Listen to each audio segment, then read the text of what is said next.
Reinkarnasi dengan sistem sihir, bangkit menjadi penyihir terhebat.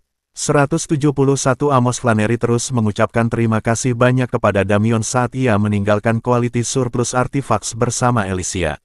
Begitu berada di luar toko, Damion melihat sekeliling untuk memastikan ketiga pembuat onar itu sudah lama pergi sebelum menoleh ke Alicia. Kurasa aku akan terbang kembali ke akademi. Apakah kamu mau terbang denganku? Alicia menyaksikan dalam diam saat Damion memanggil pedang es miliknya dalam konfigurasi terbang dan kemudian melangkah ke atasnya. Dia berbalik dan mengulurkan tangannya kepada Alicia untuk membantunya berdiri, tetapi Alicia tidak bergerak. Tidak, terima kasih, saya akan kembali menggunakan mobil pengangkut darat. Aku bisa mengikat kakimu ke pedang es seperti yang kulakukan pada kakiku. Kau tidak akan jatuh, kata Damion padanya, tetapi tatapan matanya menunjukkan bahwa dia tidak tertarik untuk terbang. Tidak apa-apa jika kau tidak mau ikut denganku. Sampai jumpa di sekolah. Sebelum Alicia sempat mengucapkan selamat tinggal kepada Damion, dia sudah pergi. Terbang berbelok di tikungan dan melesat ke langit. Karena tugasnya adalah menjaga Damion, Alicia menuju halte kereta darat untuk naik kereta darat berikutnya menuju akademi. Dalam perjalanan kembali ke Silver Spire, Damion memutuskan untuk menguji kemampuan terbangnya. Ketika ia mencoba terbang secepat mungkin dengan pedang esnya, ia segera menyadari masalah dalam terbang, yaitu angin. Ia terpaksa memperlambat laju karena kecepatan yang ia tempuh membuatnya sulit untuk tetap membuka mata. Ia mempertimbangkan untuk mengeluarkan tudung dan masker dari tasnya. Karena masker itu dirancang untuk digunakan di padang pasir, masker itu melindungi matanya dan akan membuat terbang jauh lebih mudah. Namun pada akhirnya, Damion hanya terbang sedikit lebih lambat dan terus menuju sekolah. Dia akan mempersiapkan diri lebih baik lain kali jika ingin mencoba penerbangan berkecepatan tinggi. Setelah melewati batas Argentum dan memasuki halaman sekolah, dia berhenti dan melihat ke belakang ke arah kota. Menara-menara tinggi berwarna-warni di lanskap kota itu cukup mengesankan. Dia telah membaca bahwa populasi Argentum mencapai puluhan juta. Melihat gedung-gedung yang menjulang tinggi, dia mempercayainya dan merasa kota itu mungkin menampung sebagian besar populasi Nerotat. Setelah mengagumi pemandangan, Damion mulai kembali menuju Akademi Sihir Silver Spire. Ketika dia sampai di sekitar titik tengah perjalanannya menuju halaman akademi, dia melihat sebuah objek di langit yang datang ke arahnya. Awalnya Damion mengira itu mungkin mobil terbang, atau seseorang yang memiliki artefak terbang, tetapi saat objek itu mendekat, dia melihat bahwa itu adalah seekor burung besar. Menghentikan penerbangannya, Damion melayang di tempat sambil menunggu untuk melihat apa yang akan dilakukan burung itu.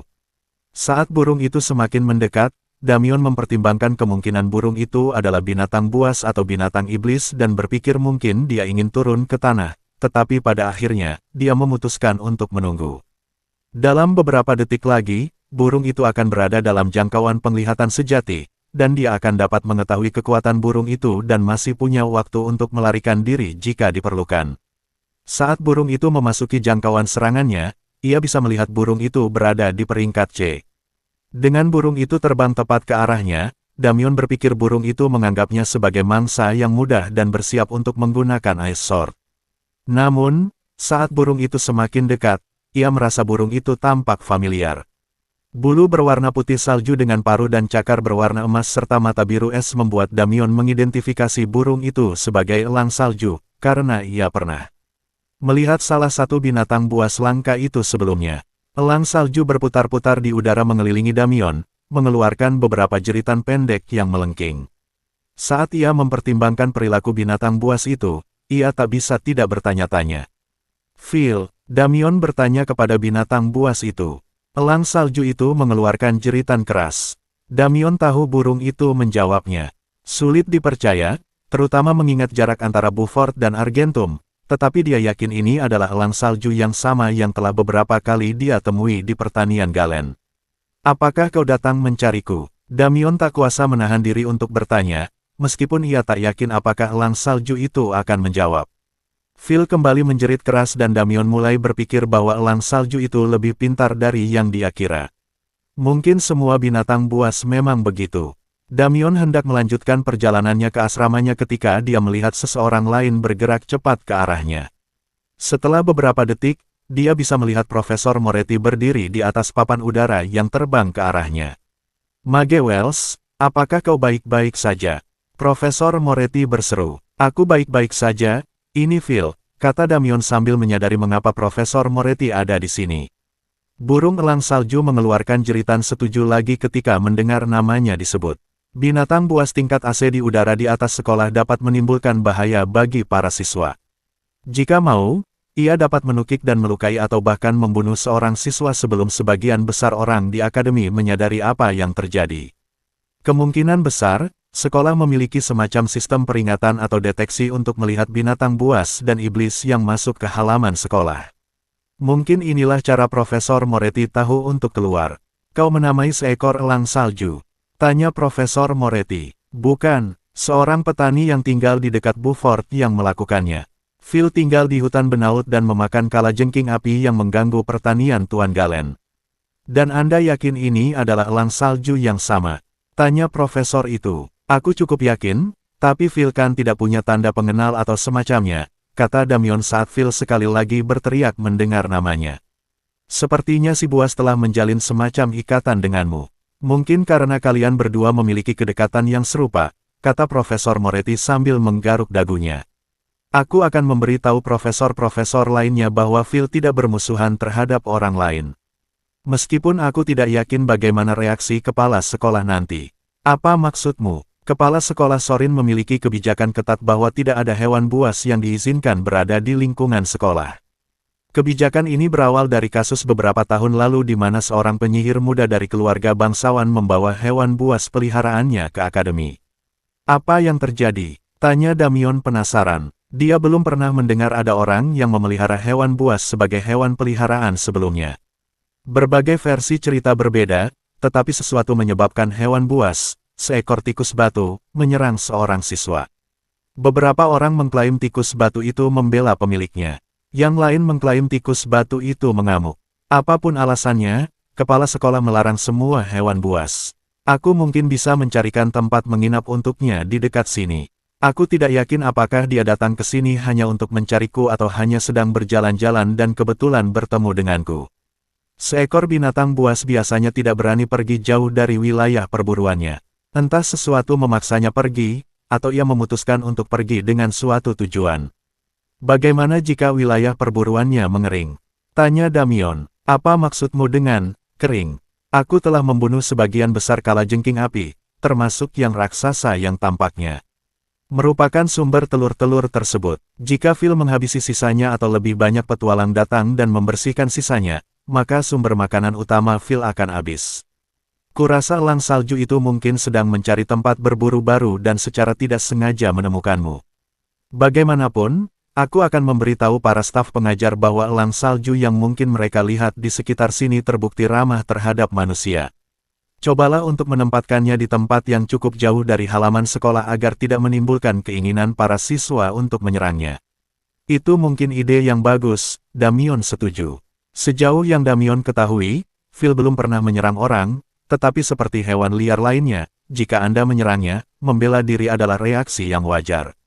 Damien terbang selama beberapa menit di atas tembok pembatas halaman akademi sebelum sampai di sebuah aliran kecil yang mengalir melalui padang rumput. Tempat itu tampak cukup bagus, dan dia berpikir di mana ada air, pasti ada satwa liar. Setelah mendarat, Damien berpikir ini akan menjadi rumah yang baik untuk Phil. Phil, tetaplah di sini di padang rumput. Coba cari makanan di sekitar sini. Jangan pergi ke sekolah. Aku akan datang mengunjungimu saat ada waktu. Damien berkata kepada burung yang hinggap di tanah di sebelahnya. Hebat, aku sudah berbicara dengannya seolah-olah ia mengerti apa yang kukatakan. Meskipun ragu, Phil mengeluarkan teriakan kecil dan terbang ke sebuah pohon di dekat tepi padang rumput. Melihat Phil sudah tenang, Damien menaiki pedang esnya dan terbang kembali ke sekolah. Selama beberapa minggu berikutnya, Damien akan pergi ke padang rumput setiap akhir pekan untuk mengunjungi Phil. Dia telah mencoba mengunjungi si buas itu selama hari kerja, tetapi dia tidak diizinkan keluar dari halaman sekolah selama hari kerja. Meskipun bisa terbang, Damien dicegat oleh seorang guru beberapa kali ketika dia mencoba menyelinap keluar. Si elang salju tampak benar-benar senang melihatnya setiap kali dia berkunjung. Setelah kunjungan pertama, Alicia mulai merasa nyaman di dekat Phil, meskipun dia masih agak gugup, sepertinya dia juga akan berteman dengan si buas itu. 172 liburan tengah semester akhirnya tiba dan Damion merasa persiapannya untuk petualangan berikutnya ke labirin telah selesai. Meskipun Magetev dan guru-gurunya yang lain ingin dia membentuk tim lain, Damion kurang beruntung dalam melakukannya. Semua siswa di sekolah itu jauh lebih lemah darinya, dan tidak mampu mengimbanginya, dan Damion bertanya-tanya apakah dia akan mengalami kesulitan yang sama dengan para petualang yang menerima misinya dari asosiasi. Alicia memilih untuk tetap tinggal, dan Damion tidak secara khusus menghubungi Arika, jadi tidak mengherankan baginya bahwa dia tidak ada dalam daftar pelamar yang dia tinjau untuk timnya. Dari semua orang yang Damion ulas untuk timnya, dia hanya mengenal satu nama, Joseph Blite. Penyihir cahaya peringkat D yang pernah bersamanya di ruang bawah tanah gurun beberapa bulan yang lalu. Anggota tim Damion lainnya adalah seorang ksatria peringkat C, Peter Macmillan. Dua penyihir peringkat C, Dustin Grier seorang penyihir angin dan Kevin Suter seorang penyihir api. Dan anggota terakhir tim adalah satu-satunya penyihir afinitas spasial yang mendaftar, George Kripke, di peringkat E. Setelah tiba di pintu masuk labirin di Argentum dan semua orang telah melakukan perkenalan singkat, Damion memimpin tim memasuki portal berkilauan di pintu masuk labirin. Karena semua anggota tim yang bertugas dalam pertempuran berada di peringkat C, tidak ada satupun anggota tim yang ingin repot dengan lantai-lantai peringkat rendah dan mereka dengan cepat melewati setiap lantai, hanya berhenti sejenak agar Mage Blite dan Mage Kripke dapat mengatur napas. Perjalanan menuju lantai 10 hanya mengalami sedikit gangguan dari beberapa monster peringkat D yang ditemui kelompok tersebut di lantai 8 dan 9. Sesampainya di lantai 10, Damion terkejut mendapati sebagian besar Eagle telah terbunuh, termasuk penjaga lantai. Kelompoknya tidak melihat tim lain di area tersebut, yang berarti kelompok lain kemungkinan besar telah pindah ke lantai 11. Haruskah kita melanjutkan ke lantai 11? Tanya Knight Macmillan sambil memainkan pedang panjangnya dan menatap Damion untuk meminta konfirmasi. Itu masuk akal, tidak ada yang tahu berapa lama kita harus menunggu sampai makhluk-makhluk di sini berkembang biak kembali, ujar Mage Suter. Memang benar, kita tidak tahu berapa lama kita harus menunggu di sini, kata Damion, sambil menatap langit dan hanya melihat 3 Eagle. Tapi jika kita terburu-buru, kita akan berada dalam situasi yang sama atau harus bersaing dengan tim yang sudah membersihkan area ini. Kita bisa menyerbu mendahului mereka. Cobalah untuk mengalahkan mereka sampai level 12 atau 13. Lantai peringkat C berlanjut hingga level 15, banyak kesempatan untuk menemukan tempat untuk melakukan farming, ujar Mage Suter. Sulit untuk mengetahui bagaimana hasilnya nanti ketika kita tidak tahu seberapa jauh mereka berada di depan kita. Mari kita singkirkan beberapa monster terakhir ini lalu beristirahat di lorong menuju lantai 11. Mungkin kita bisa berharap mereka cukup jauh di depan sehingga begitu kita bergerak maju, lantai 11 akan memiliki lebih banyak monster untuk kita bunuh. Kedengarannya bagus bagiku, kata Mage Grier sambil melangkah maju ke ladang yang terbakar untuk memancing elang abu agar menyerangnya. Dilarang memperbanyak tanpa izin, cerita ini diambil tanpa persetujuan. Laporkan jika Anda melihatnya. Ketiga binatang iblis yang tersisa berbalik dari putaran lambat mereka di langit untuk menukik ke arah penyihir Grier begitu dia bergerak cukup jauh dari lorong. Pedang es Damion hidup di tangan kanannya sementara dia melemparkan pecahan es dengan tangan kirinya ke arah elang abu yang mendekat. Knight Macmillan berjalan anggun di depan Mage Suter, pedang dan perisai di tangan, untuk mencegat Eagle saat mereka menukik turun untuk menyerang. Serpihan es Damion berhasil mengenai salah satu elang abu, menyebabkannya jatuh dari langit. Dua lainnya hancur berkeping-keping oleh serangan dari penyihir Suter. Mantra angin yang dilepaskannya mengejutkan Damion. Belum pernah sebelumnya ia melihat sihir angin sekuat itu beraksi. Mantra Alicia dengan mudah diatasi oleh mantranya, sama seperti mantra sepupunya selama duel singkat mereka. Dia tidak yakin mantra apa yang digunakan penyihir Grier, tetapi itu bukan mantra yang pernah dilihatnya sebelumnya. Ketiga Eagle itu hanya berperingkat E, tetapi Damion tetap terkesan dengan performa timnya dalam pertarungan pertama mereka di lantai berperingkat C. Pada perjalanan pertamanya ke labirin, Damion kesulitan melawan satu binatang iblis berperingkat C, tetapi dengan tim ini dia merasa yakin mereka dapat mengatasi apapun yang mungkin terjadi di lantai berperingkat C. Lorong menuju lantai 11 tidak jauh dari pintu masuk dan mereka menemukannya dengan mudah. Saat mereka bergerak melewati ladang yang terbakar, Damion memperhatikan sangat sedikit api yang menyala, ia juga memperhatikan genangan air aneh di area tersebut seolah-olah mungkin tim yang datang sebelum mereka memiliki penyihir air dalam kelompok mereka. Tim Damion beristirahat, tetapi setelah 1 jam, penyihir Grier dan Suter sama-sama ingin segera melanjutkan ke lantai berikutnya. Karena tidak ada gunanya menunggu sampai lantai 10, Damion setuju dan kelompok itu melanjutkan ke lantai 11. Ketika Damion keluar dari lorong dan melihat apa yang menantinya di lantai 11, ia sedikit takjub. Ia mengharapkan lingkungan yang mirip dengan lantai 10. Mungkin ladang atau hutan yang terbakar. Namun, yang ditemukan Damion adalah hutan yang terbakar yang telah berubah menjadi ladang es. Dugaan sebelumnya bahwa seorang penyihir air berada di tim di depan mereka ternyata salah. Itu adalah seorang penyihir es, dan penyihir yang memiliki mantra yang cukup mengesankan, untuk mengubah seluruh area menjadi negeri musim dingin.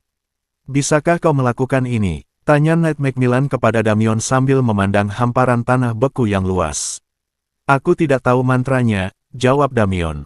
Jika dia tahu segel sihir itu, dia yakin dengan kapasitas mananya untuk dapat membekukan area seperti ini dengannya.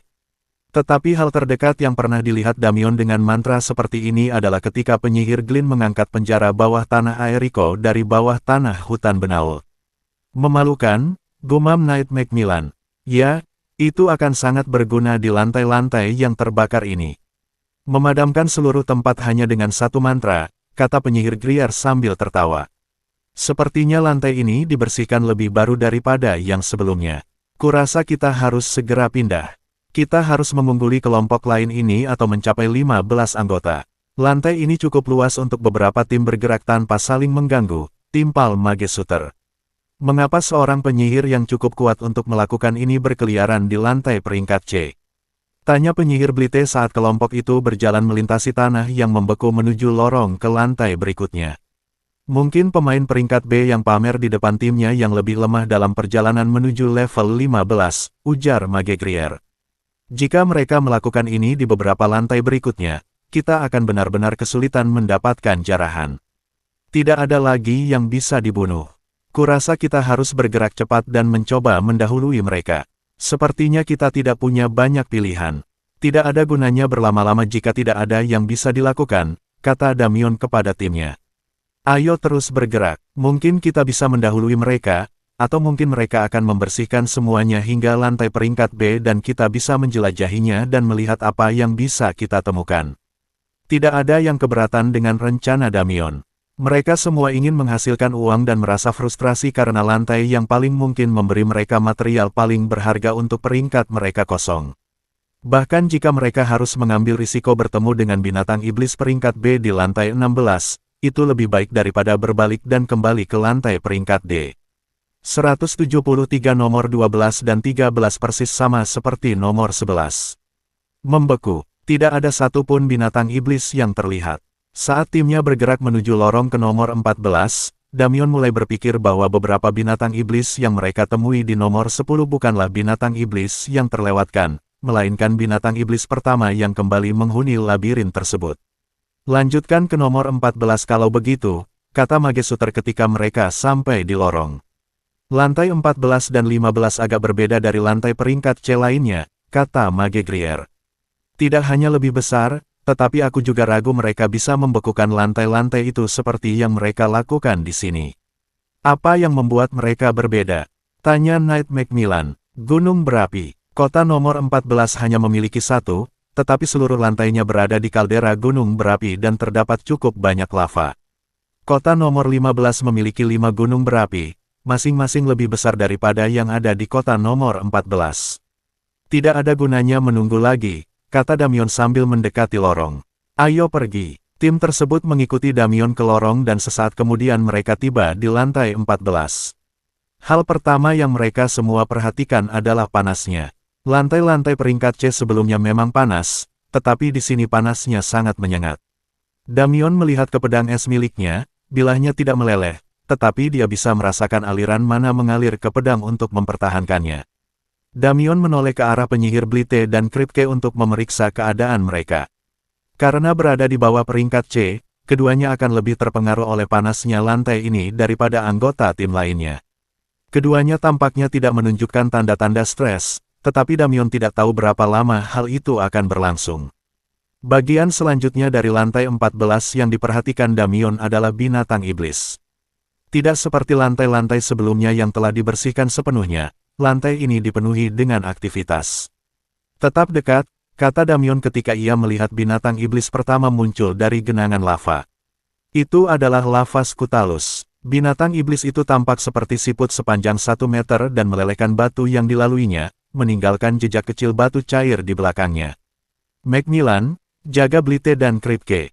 Suter, tetap di belakang bersama mereka juga, apimu tidak akan banyak berguna di sini. Baik, jawab rekan-rekan setim Damion saat menerima perintahnya.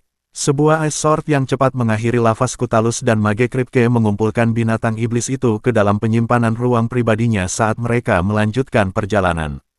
Damion hampir tidak berjalan 3 meter sebelum lava Scutalus lain muncul dari kolam lava, kali ini Mage Grier yang mengalahkan binatang iblis berbentuk siput itu. Perhatikan urat-urat besi api, kata Damion sambil melemparkan pecahan es lainnya ke arah binatang iblis. Aku sudah mengawasi, kata Mage Suter menanggapi permintaan Damion. Aku melihat beberapa tanda bahwa biji telah digali, tetapi tidak ada endapan yang bisa kita ambil. Semakin banyak binatang iblis muncul dan dibunuh oleh Damion dan penyihir Grier. Sejauh ini sebagian besar binatang iblis yang mereka temui adalah peringkat E dan D. Berada di lantai peringkat C berarti hanya ada sedikit binatang iblis peringkat C. Jadi Damion tidak terlalu berharap dapat menyelesaikan langkah selanjutnya untuk misi membunuh binatang buas atau binatang iblis peringkat C miliknya. Ketika mereka sudah sampai di pertengahan lantai 14, jumlah binatang iblis yang mereka temui tiba-tiba berkurang drastis. Penyihir Grier dan penyihir Suter mendesak mereka untuk mempercepat langkah. Mereka berdua berpendapat bahwa tidak adanya binatang iblis di sini adalah pertanda bahwa mereka harus melanjutkan ke lantai 15. Di sana, tim yakin akan memiliki area yang cukup luas untuk berburu. Pada akhirnya, Damion mengalah dan menerima argumen mereka. Tidak ada gunanya tetap di lantai 14 jika tidak ada lagi yang bisa diperjuangkan. Tim mempercepat langkah mereka dan tiba di pintu masuk lantai 15 dalam waktu singkat. Kali ini, Damion bersikeras agar mereka beristirahat beberapa menit sebelum melewati lorong. Dia tidak ingin penyihir spasial peringkat E mereka kehabisan mana dan tidak dapat menyimpan barang rampasan mereka. Ketika tim akhirnya memasuki lantai 15, Damion terkejut menemukan banyak orang berkumpul di area aman.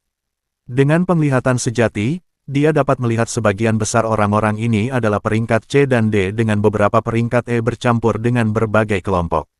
Dari apa yang bisa dia lihat, ada 6 tim yang duduk di area aman ini. Meskipun Damion dapat melihat binatang iblis di kejauhan. Mengapa kalian semua tetap berada di lorong belakang? Tanya Damion kepada seorang anggota peringkat C yang tampaknya bertanggung jawab atas kelompoknya. Kau melihat lantai-lantai lainnya, kan? Kata pria itu. Tim yang sama yang membersihkan lantai 10 hingga 14 sedang mengerjakan lantai 15 dan mereka tidak akan membiarkan siapapun masuk. Mereka bilang akan memberi pelajaran kepada siapapun yang berani keluar dari area aman sebelum mereka sampai ke lantai 16. Mereka tidak bisa memonopoli lantai-lantai ini. Lagi pula, jika kita semua pergi, tidak mungkin mereka bisa mengatasi semua orang di sini. Mereka hanya menggertak, ejek Mage Suter. Aku setuju. Aku juga. Knight Macmillan dan Mage Grier berkata dengan cepat. Damion tentu saja memiliki pendapat yang sama, tetapi dia tidak tahu kekuatan kelompok di luar sana. Jelas, itu adalah kelompok dengan penyihir S. Jika kelompok itu hanya peringkat C, itu tidak masalah, dia yakin mereka bisa bertahan, tetapi jika kelompok itu memiliki penyihir peringkat B, yang masuk akal mengingat keadaan lantai lain setelah mereka pergi, Damion meragukan peluang timnya. Jika tim Anda ingin mengambil risiko, silakan saja, kata pemain peringkat C itu. Tetapi jangan berharap tim manapun di sini akan ikut bergabung. Di mana pintu masuk ke ruangan 16? Tanya Damion. Jika tim-tim di sini tidak mau membantu, dia berharap bisa memimpin timnya langsung ke ruangan 16 dan tidak perlu khawatir tentang tim yang menindas semua orang. Kamu mau naik ke usia 16 tahun. Tidak ada salahnya mencoba. Kita bisa mengungguli tim itu dan jika mereka muncul di urutan ke-16, kita bisa kembali ke sini. Yah. Itu mungkin berhasil, kata anggota peringkat C. Lorong itu terletak di tengah kaldera terbesar. Kalian harus menyeberangi danau lava untuk sampai ke tengah, tapi aku yakin tim kalian akan baik-baik saja. Terima kasih, kata Damyon kepada pria itu sebelum berbalik ke timnya. Ayo pergi, tidak ada gunanya duduk-duduk di sini. Damyon memimpin timnya menjauh dari area aman. Mereka masing-masing setengah berharap akan diserang oleh tim pengganggu begitu mereka melangkah keluar dari area aman. Namun, tidak ada serangan yang terjadi, dan tim tersebut melanjutkan perjalanan. Saat mereka menuju ke gunung berapi terbesar, Damyon dan timnya membunuh semua binatang iblis yang melintas di jalan mereka. Namun, karena mereka ingin mencapai lantai 16 sebelum tim pengganggu, mereka tidak menyimpang dari jalur tercepat untuk mengejar binatang iblis lainnya. Damyon merasa agak aneh meninggalkan binatang iblis di belakang, terutama ketika dia bisa melihat bahwa mereka adalah binatang iblis peringkat D dan E, baginya itu seperti meninggalkan uang di trotoar. Ketika timnya mencapai tepi kawah gunung berapi terbesar, Damyon melihat ke arah kaldera dan menyadari bahwa tempat itu bebas dari binatang iblis. Selain tidak adanya binatang iblis, tidak ada tanda-tanda keberadaan tim pengganggu tersebut. Mereka mungkin telah meninggalkan area itu dan pindah ke area lain yang terdiri dari 15 orang, atau mereka mengambil jalan menuju 16 orang. Hal ini membuat tim Damyon harus mengambil keputusan. 174, mereka menuju ke lantai 16, seharusnya sampai di sana sebentar lagi, kata pemimpin tim peringkat C di area aman lantai 15 kepada seorang pria berambut biru muda yang muncul di area aman 3 jam setelah tim Damyon pergi. Bagus. Kudengar anak itu punya daya pengamatan yang kuat. Kita tidak bisa mengambil risiko terlihat sebelum dia pergi, atau dia mungkin akan curiga, kata pria berambut biru muda itu sambil tersenyum jahat. Bawa orang-orangmu dan pergi. Jika ditanya, laporkan kembali bahwa tim peringkat B telah membersihkan lantai peringkat C sehingga kalian semua berbalik. Bertentangan dengan nasihatmu, timnya terus maju, berharap untuk menebus kegagalan di lantai peringkat C. Dia dengan bodohnya membawa timnya ke lantai peringkat B. Baik, bos, jawab prajurit peringkat C itu. Ayo kita berangkat. Setelah melambaikan tangan sebentar, sebagian besar orang di area aman mulai bergerak menuju portal kembali ke lantai 14. Tetap di nomor 15 atau pindah ke nomor 16. Lantai ke-16 dari labirin akan memulai lantai peringkat B pertama yang berlanjut hingga lantai ke-25. Sama seperti ruang bawah tanah, lantai peringkat B dari labirin kemungkinan hanya memiliki beberapa binatang iblis peringkat B. Penjaga dan hingga setengah lusin juara. Bagian yang lebih penting adalah bahwa lantai peringkat B akan memiliki banyak monster peringkat C. Tim Damyon dapat membunuh monster-monster itu dan material dari monster iblis peringkat C secara alami lebih berharga daripada peringkat D dan di bawahnya yang telah mereka kumpulkan sejauh ini. Bahkan, hanya satu inti iblis peringkat C kemungkinan akan bernilai lebih dari semua material yang telah mereka kumpulkan hingga saat ini dalam perjalanan mereka. Ayo, kata Mage Shooter sambil mulai menuruni tepian menuju kaldera. Damyon tidak keberatan dan mengikuti penyihir api itu ke lorong. Keinginan penyihir Shooter untuk sampai ke lantai 16 mungkin agar dia bisa merasa berguna lagi. Menjadi penyihir api di lantai yang dipenuhi api mungkin membuatnya merasa seperti di rumah sendiri. Tetapi sihirnya hampir tidak berguna melawan binatang iblis yang ditemukan di lantai-lantai itu. Saat Damyon memasuki lantai 16, dia bisa merasakan perbedaannya.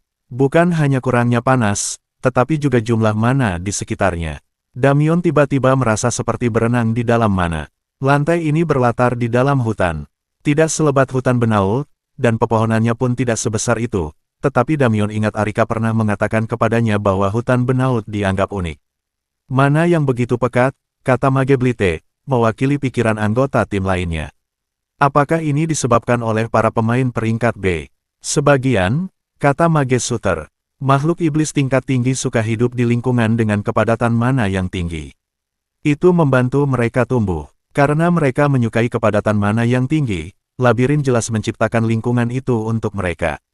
Aku sudah melakukan riset sebelumnya tentang lantai ini, kata Damyon kepada yang lain sambil melihat sekeliling area hutan tempat mereka berada. Penjaga dan para juara semuanya berada di tengah hutan, biasanya goblin. Di bagian hutan lainnya, kita seharusnya hanya bertemu dengan binatang iblis peringkat C dan di bawahnya. Senang mendengarnya. Silakan pimpin, bos, kata Knight Macmillan. Damyon mulai melangkah maju ke dalam hutan. Ada sebuah jalan setapak, tetapi Damyon tahu jalan itu mengarah ke padang rumput di tengah hutan tempat penjaga itu tinggal. Ada goblin lain di hutan, tetapi mereka sepertinya tidak akan memberikan banyak tantangan bagi tim mereka. Bahaya sebenarnya di hutan adalah bertemu dengan binatang iblis peringkat C yang kuat. Bahkan dengan tim yang terdiri dari anggota peringkat C, ada kemungkinan bertemu dengan binatang iblis peringkat C puncak yang dapat menahan serangan timnya dan menghancurkan mereka, tetapi Damion menyimpan kekhawatiran itu untuk dirinya sendiri. Dia yakin dengan sihirnya, dan dia percaya timnya tidak akan mengecewakannya. Binatang iblis pertama yang ditemui timnya ternyata berperingkat C, yang membuat semua orang bersemangat ketika Damion memberi tahu mereka. Itu adalah serigala angin. Timnya mendesak Damion untuk menyerang, tetapi dia tahu serigala angin biasanya bergerak dalam kelompok. Hanya satu serigala angin berperingkat C saja sudah mencurigakan. Beberapa saat setelah ia meyakinkan timnya untuk mempertahankan posisi mereka, 3 anggota Wind Wolves lainnya keluar dari semak-semak untuk bergabung dengan anggota peringkat C. 3 anggota lainnya yang dapat dilihat Damion adalah anggota peringkat D. Macmillan, kau tetap bersama Blite dan Kripke. Grier, kau tangani yang kecil di sebelah kiri, Suter yang di sebelah kanan. Aku akan menghabisi yang peringkat D di tengah. Setelah ketiga peringkat D dikalahkan, kita semua akan menyerang peringkat C bersama-sama. Rekan-rekan setim Damion semuanya mengangguk setuju. Ketiga penyihir penyerang itu merayap mendekat ke arah serigala angin sebelum akhirnya berhenti sekitar 10 meter jauhnya. Damion menatap kedua penyihir Suter dan Grier sebelum mengangkat telapak tangannya ke arah targetnya. Ketiga penyihir itu bersama-sama melancarkan serangan. Pecahan es, bola angin puyuh, dan tombak api. Setiap mantra mengenai sasarannya, menebas seekor serigala angin. Setelah ketiga target peringkat D berhasil dilumpuhkan, Damion bergegas maju untuk menghadapi binatang iblis peringkat C sambil merapal perisai es dan pedang es. Serigala angin peringkat C meraung marah ketika anggota kelompoknya berjatuhan. Saat melihat Damion menyerbu ke arahnya, binatang iblis itu tanpa ragu menyerang. Damion menangkis cakar serigala angin dengan perisai esnya, tetapi tebasan pedangnya gagal mengenai binatang iblis itu karena ia sedikit mundur, menyebabkan Damion meleset. Binatang iblis itu mencoba mengelilingi Damion, tetapi penyihir es itu tidak membiarkannya. Jika dia membiarkan serigala angin itu mengelilinginya, ia akan memiliki kesempatan untuk berbalik dan menyerang rekan-rekannya. Damion hanya perlu membuat binatang iblis itu sibuk sementara rekan-rekannya mendapatkan sudut serangan yang jelas. "Hei, kalian sedang apa?" Damion mendengar Mage Blite bertanya dari belakangnya. Damion menahan keinginan untuk menoleh dan melihat apa yang dibicarakan penyihir Blite. Gangguan sekecil apapun saat ini dapat dengan mudah menyebabkan serigala angin menggigit sisi tubuhnya. Namun, ketika dia mendengar Blite menjerit ke Stong Kuan, Damion tidak dapat menahan diri untuk tidak menoleh. Saat Damion berbalik, serigala angin menerjang. Dia mampu menangkis serangan serigala angin, bahkan berhasil menebas sisi tubuh binatang iblis itu dengan pedang esnya. Namun, Damion hampir tidak sempat menyadari seberapa parah luka binatang iblis itu karena perhatiannya tertuju pada pedang yang menancap di perut penyihir Blite. Sebelum dia sempat bertanya kepada timnya apa yang sedang terjadi, penyihir Suter dan penyihir Grier menyerang. Mantra tombak api dan bola angin puyuh melintas di atas kepala Damion saat instingnya memaksanya untuk menghindar. Setelah terhempas ke tanah, Damion segera bangkit berdiri. Dia tidak tahu apa yang sedang terjadi, tetapi dia tahu dia tidak ingin tinggal di sana untuk mencari tahu. Bola angin puyuh lainnya melesat ke arahnya, kali ini mengenainya, tetapi diblokir oleh perisai di baju besinya. Meskipun serangan sihir itu diblokir oleh baju zirahnya, Damion tetap merasakan dampaknya dan kekuatan pukulan itu mendorongnya ke depan hingga kehilangan keseimbangan. Dia tersandung sesuatu dan jatuh tersungkur di atas mayat penyihir Kripke. Tenggorokan penyihir spasial itu telah digorok. 175 Damion berguling menjauhi mayat rekan setimnya tepat saat mantra tombak api mengenainya. Apapun alasan pengkhianatan itu, Damion tidak tahu dan tidak peduli. Itu adalah pertarungan 3 lawan 1 dengan lawan peringkat C dan serigala angin yang terluka yang mungkin masih terlibat. Dia bisa mencari tahu alasannya nanti. Saat ini, Damion harus bertahan hidup. Sambil berguling berdiri, Damion menggunakan Ice Shield dan Ice Sword saat dia mengamati musuh-musuhnya. Penyihir Suter dan penyihir Grier kemungkinan akan mencoba menyerangnya. Dari jarak jauh, tetapi Damion tahu jika Ksatria Macmillan ingin melawannya, Ksatria itu harus mendekat. Damion menangkis bola angin puyuh menjauhinya dengan perisainya. Dengan penglihatan sejati, dia bisa melihat di mana ketiga lawannya berada, mereka mengelilinginya, tetapi yang lebih mengganggu Damion daripada pengkhianatan timnya adalah dia melihat lebih dari sekadar 3 peringkat C di hutan. Penglihatan sejati menunjukkan kepadanya 3 peringkat D, 1 peringkat C lainnya, dan 1 peringkat B telah mendekat dan sekarang mengepungnya. Seorang prajurit peringkat D lainnya tergeletak di tanah tidak jauh dari situ dan tidak bergerak. Awalnya Damion mengira itu mungkin seseorang yang mencoba menyelinap mendekatinya, tetapi Damion menyadari bahwa kemungkinan besar itu adalah Mage Blite, yang ditinggalkan dalam keadaan sekarat. Damion beberapa kali menggunakan mantra dinding es di sekelilingnya. Ia menciptakan dinding es magis yang saling tumpang tindih di hutan yang akan memaksa musuh-musuhnya untuk berputar, melompati, atau menerobos. Damion tidak yakin dinding-dinding itu akan benar-benar menahan begitu banyak penyerang, tetapi setidaknya akan sedikit memperlambat mereka, mungkin memaksa mereka untuk berhenti dan mempertimbangkan strateginya. Setelah mengalihkan perhatian, Damion bergegas menghampiri penyihir Blite untuk memeriksanya. Penyihir peringkat D itu berlinang air mata dan berusaha, namun gagal, untuk merapal mantra penyembuhan. Mengambil salep penyembuhan dari salah satu kantong ikat pinggangnya, Damion mengoleskannya pada luka tersebut, tetapi ia dapat melihat di mata penyihir Blite bahwa penyembuh itu tahu salep itu tidak akan cukup untuk menyelamatkannya. Ada yang melihatnya, pastikan dia tidak berada di pepohonan. Kalian penyihir api atau bukan? Bakar saja seluruh hutan ini. Suara para penyerangnya bergema di area tersebut, tak satu pun dari mereka yang dikenali Damion sebagai anggota timnya. Beberapa saat kemudian, mantra api mulai berhamburan, membakar hutan di sekitarnya. Damion memegang kepala Mage Blite di pangkuannya sambil mempertimbangkan pilihannya. Penyihir Blite tidak akan bertahan lebih lama lagi dan sepertinya dia tidak akan mampu melawan dan keluar dari pengepungan sendirian, bukan berarti seorang penyembuh akan banyak membantu sejak awal. Yang dibutuhkan Damion adalah waktu. Dia dengan cepat merapal Ice Wall di sekitar Mage Blite dan dirinya sendiri. Namun, dia tidak berhenti merapal mantra ketika es sepenuhnya mengelilingi mereka. Malah dia terus mencurahkan mananya ke dalam mantra tersebut. Saat Damion menyalurkan mananya, dia memusatkan pikirannya pada apa yang diinginkannya. Ice Wall menebal dan kemudian menyelimuti langit di atasnya dan menancap dalam-dalam ke tanah di sekitarnya, meninggalkan Damion dan Blite yang sekarat di dalam kubah beku. Para penyerang akan membutuhkan waktu cukup lama untuk menghancurkan atau melelehkan esnya, dan Damion selalu bisa menyalurkan lebih banyak mana ke dalam konstruksinya untuk memperkuatnya. Dia yakin dia bisa bertahan lebih lama dari para penyerang dalam hal mana. Yang harus dilakukan Damion hanyalah menunggu, dan berharap dia tidak kehabisan udara. Dia yakin bahwa pada akhirnya, tim lain akan datang ke lantai ini, baik dari bawah maupun dari atas. Dan ketika mereka datang dan melihat sekelompok orang menyerang Iklo, pertanyaan akan diajukan. Damion tahu rencananya memiliki kekurangan, tetapi itu tetap memberinya waktu untuk membantu penyihir Blite dan melihat apakah sistem sihir mungkin dapat menawarkan beberapa pilihan kepadanya. Apa-apaan ini, kata Knight Macmillan setelah akhirnya berhasil menembus dinding es lain yang selamat dari serangan sihir api yang dilancarkan oleh kelompok mereka. Benarkah? Tanya Mage Grier. Ya, itu kubah es. Seseorang lain menjawab dengan sedikit rasa hormat dalam suaranya. Penyihir es kecil yang kau pekerjakan untuk kutangani ini cukup menarik. Kau tidak ragu-ragu ya, penyihir Blanche? Tidak, Mage Fontane. Kau dan saudaramu sudah sangat murah hati dengan uang ayahmu. Aku hanya tidak pernah terpikir untuk menggunakan dinding es untuk mengurung diriku seperti itu. Yah, kau akan menghadapi tantangan berat. Aku tidak akan banyak membantu dalam hal itu. Tidak masalah seberapa hebat sihir esnya.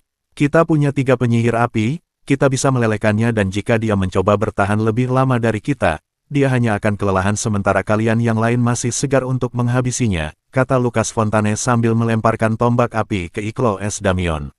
Mungkin kita harus memadamkan api di sisa hutan. Jika api semakin membesar, itu bisa mengganggu, kata penyihir Grier, tetapi perkataannya dipotong oleh saudara Fontane lainnya, Trey. Diamlah, jika kau ingin melakukan sesuatu yang berguna, kikislah es itu dengan sihir anginmu. Semakin cepat kita mengumpulkan hadiah kita, semakin cepat kita bisa keluar dari sini. Dari dalam iklonya, Damion tidak dapat mendengar suara orang-orang di luar dengan jelas, tetapi dia dapat merasakan peningkatan pengurasan sihirnya saat dinding esnya diserang. Minumlah ini, kata Damion sambil menuangkan ramuan kesehatan tingkat E ke mulut Mage Blite. Damion awalnya mencoba beberapa ramuan penyembuhan lainnya, tetapi tidak satu pun yang cukup untuk menyembuhkan penyihir Blite.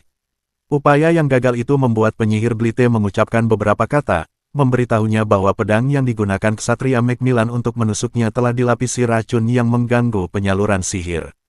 Racun itu, yang biasanya akan hilang setelah sekitar 1 jam, tidak memiliki penawar dan menghentikan Blite untuk menyembuhkan dirinya sendiri. Dan mengingat parahnya luka tersebut, Damion tidak punya pilihan selain menggunakan salah satu ramuan sistem sihirnya untuk menyelamatkan nyawa penyembuh itu. Begitu cairan dari ramuan itu mengalir ke tenggorokan penyihir Blite, luka-luka tabib itu mulai menutup. Semenit kemudian, tabib itu duduk tegak, menatap Damion dengan mata penasaran, tetapi tidak yakin apa yang harus dikatakan. "Apakah kalian tahu mengapa anggota tim lainnya menyerang kita?" tanya Damion. "Tidak tahu. Aku melihat Macmillan menggorok leher Kripke, tapi dia menusukku tepat setelah itu. Aku tidak percaya dia menggunakan kutukan penyihir padaku. Hanya Ordo Paladin dan Justiciar yang diizinkan untuk memiliki racun kutukan penyihir. Silakan laporkan dia jika kita selamat dari ini," kata Damion sambil terus menyalurkan mana ke dinding esnya. "Berapa lama mantramu akan bertahan?" tanya penyihir Blite dengan cemas. "Semoga cukup lama sampai ada orang lain yang datang. Kurasa akulah target mereka, tapi mereka pasti tahu jika tertangkap mereka akan menghadapi nasib yang lebih buruk daripada kematian, jadi kurasa mereka tidak berencana untuk tidak bisa membunuhku. Baiklah, aku menghargai kau memberiku ramuan penyembuhan itu. Sungguh, aku tidak tahu kualitasnya berapa, tapi aku merasa hebat, lebih baik daripada beberapa tahun terakhir dan aku seorang penyembuh. Jika kita berhasil keluar dari sini, aku berjanji akan membayarmu kembali. Tapi apakah kau punya rencana lain selain menunggu?" "Tidak juga, tapi usahakan jangan sampai cedera lagi. Kamu hanya boleh mengonsumsi itu sekali seminggu." "1 kali seminggu?" tanya Mage Blite sambil mencoba mengingat ramuan jenis apa yang diberikan Damion kepadanya. "Apakah ada kemungkinan Anda memiliki sesuatu yang bisa berguna untuk membantu kami keluar dari sini?" "Hanya beberapa ramuan dan penawar racun. Aku bahkan tidak punya artefak senjata." Damion menatap tabib itu, sejenak dengan tak percaya. Bagaimana mungkin seseorang bisa masuk ke labirin tanpa senjata? Mengesampingkan pikiran itu untuk sementara, dia terus mencoba memikirkan jalan keluar dari kekacauan yang mereka alami.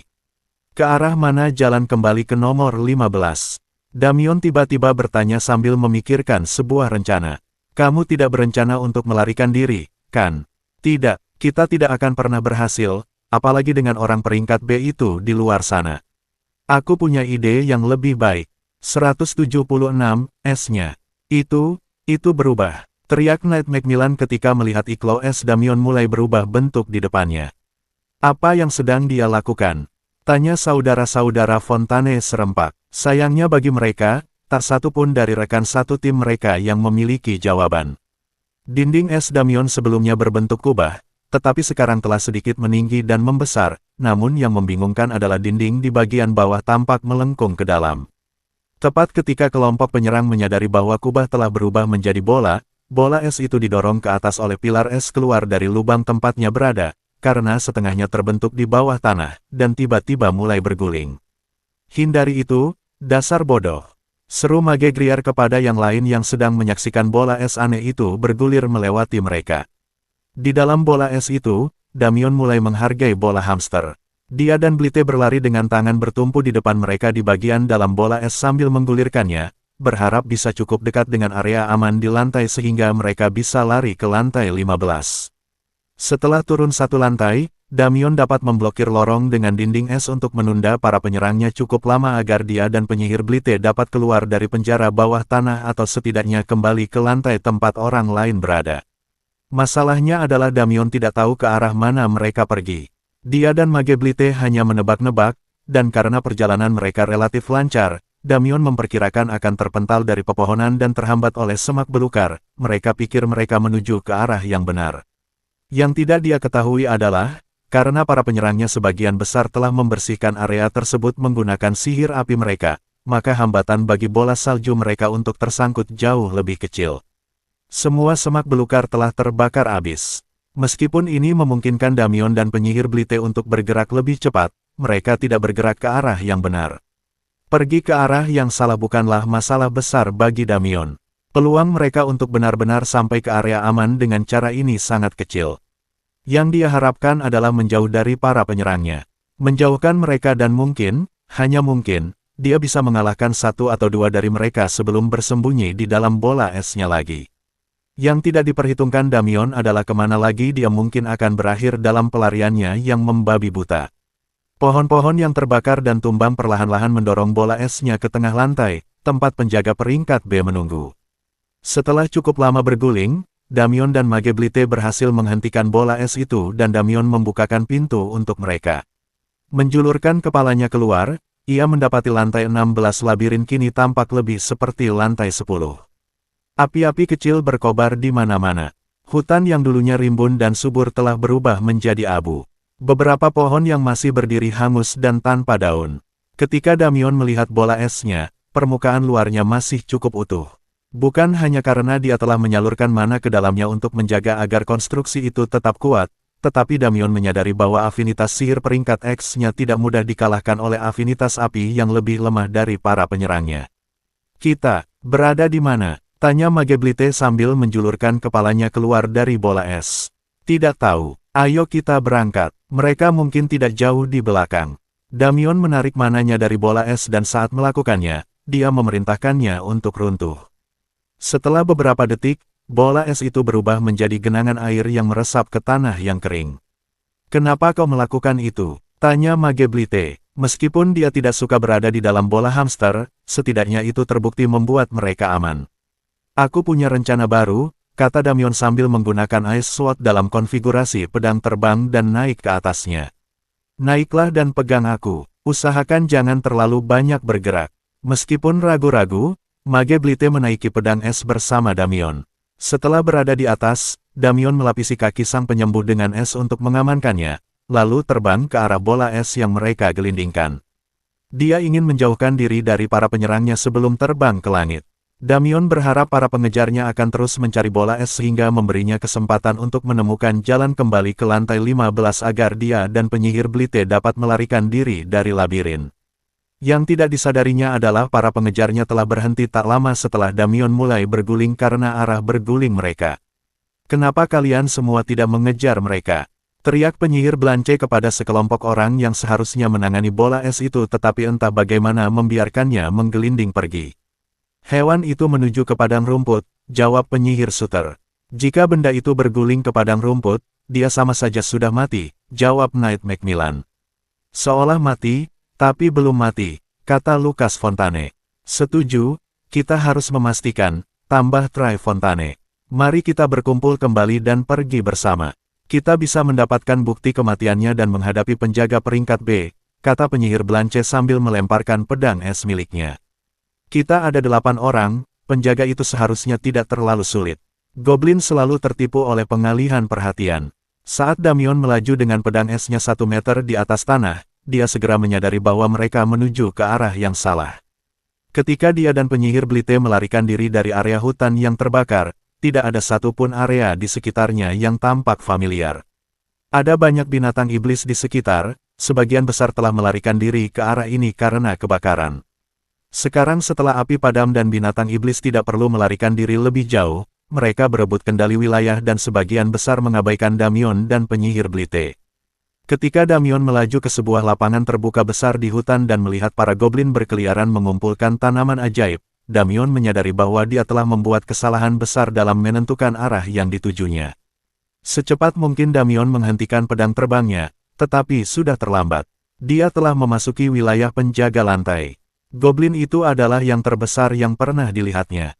Damion tidak membutuhkan penglihatan sejati untuk mengetahui bahwa itu adalah goblin peringkat B. Hanya dengan melihat penjaga berdiri di tengah-tengah beberapa goblin peringkat C dan melihat perbedaan ukuran sudah cukup untuk memberitahunya hal itu. Penjaga lantai itu adalah seorang prajurit goblin dengan tinggi hampir 2 meter, sementara goblin peringkat C hanya mencapai 1,5 meter.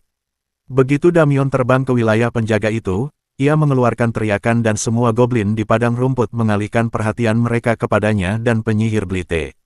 "Kurasa sebaiknya kita pergi dari sini," desak Mageblite. "Sedang kukerjakan," Damion memerintahkan pedang esnya untuk berputar lalu melesat ke arah mereka datang. "Bukankah ini arah yang sama dengan arah kita datang?" Teriak Mage Blite ke telinga Damion di tengah deru angin yang kencang. Bukankah kita akan bertemu dengan para pengkhianat itu?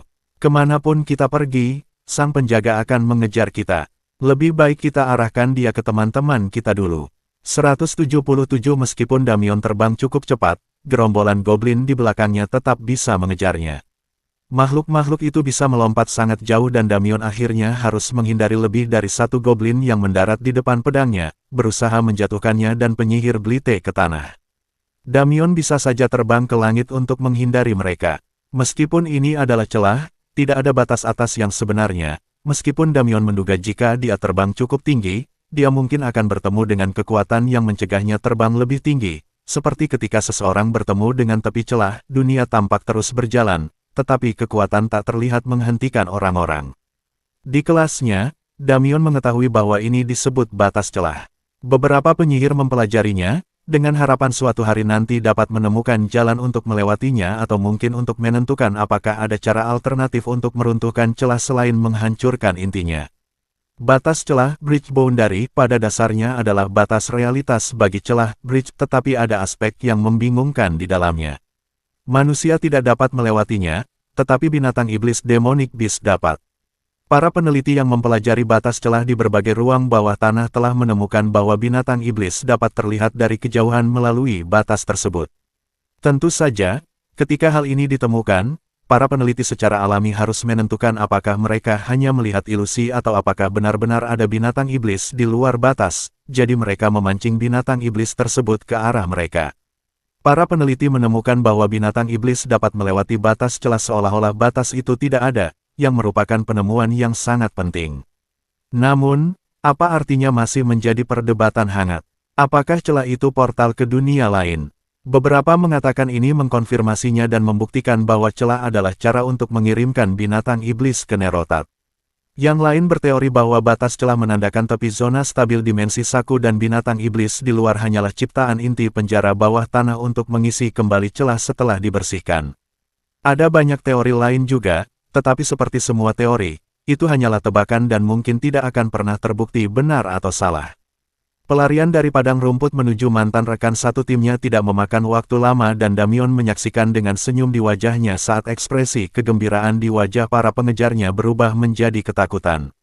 Dua lusin goblin di belakang Damion lebih dari yang bisa ditangani oleh tim yang beranggotakan 8 orang itu, terutama karena goblin peringkat B kemungkinan besar setara dengan penyihir peringkat B mereka.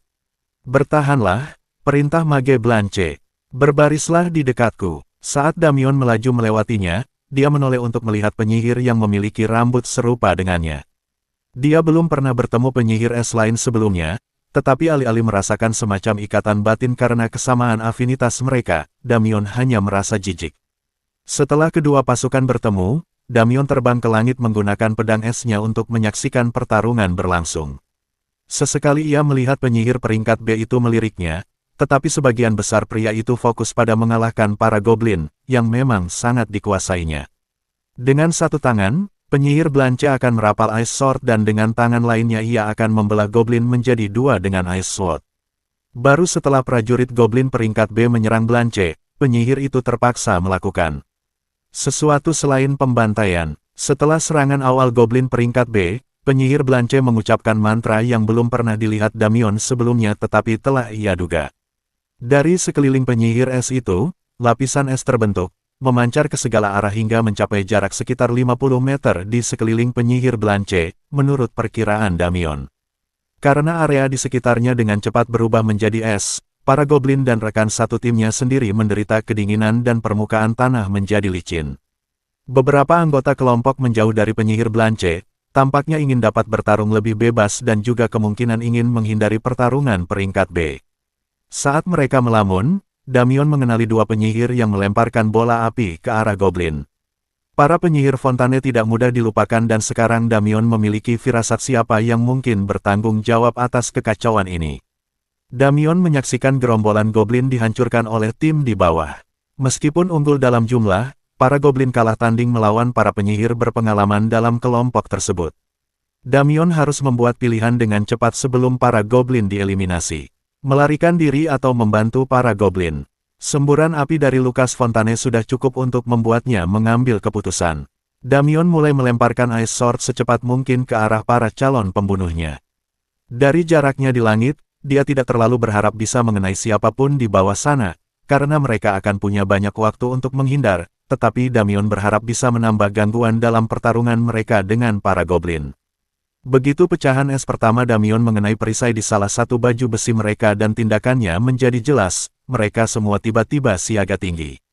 Kakak beradik Fontane berteriak-teriak mengeluarkan kata-kata kasar kepada Damion dan menyuruhnya turun dan bertarung seperti laki-laki, tetapi dia hanya menertawakan mereka dan mengirimkan lebih banyak pecahan es ke arah mereka. Dengan gangguan yang ditimbulkan Damion, selusin goblin yang tersisa bernasib lebih baik, meskipun dia masih merasa bahwa kekalahan para goblin sudah pasti akan terjadi. Terutama, jika penyihir Blanche mampu menghabisi prajurit goblin peringkat B. Damion memutuskan untuk memancing amarah Blite. Jika ini tidak berhasil, dia akan menyerah pada permohonan Mage Blite untuk melarikan diri. Melemparkan sekelompok pecahan es lagi, kali ini Damion membidik Mage Blanche. Pecahan es pertama yang dia kirimkan mengenai tepat di punggung Mage Blanche di antara tulang belikatnya. Kristal es itu hancur berbenturan dengan pelindung di baju besi penyihir itu, tetapi itu menarik perhatiannya.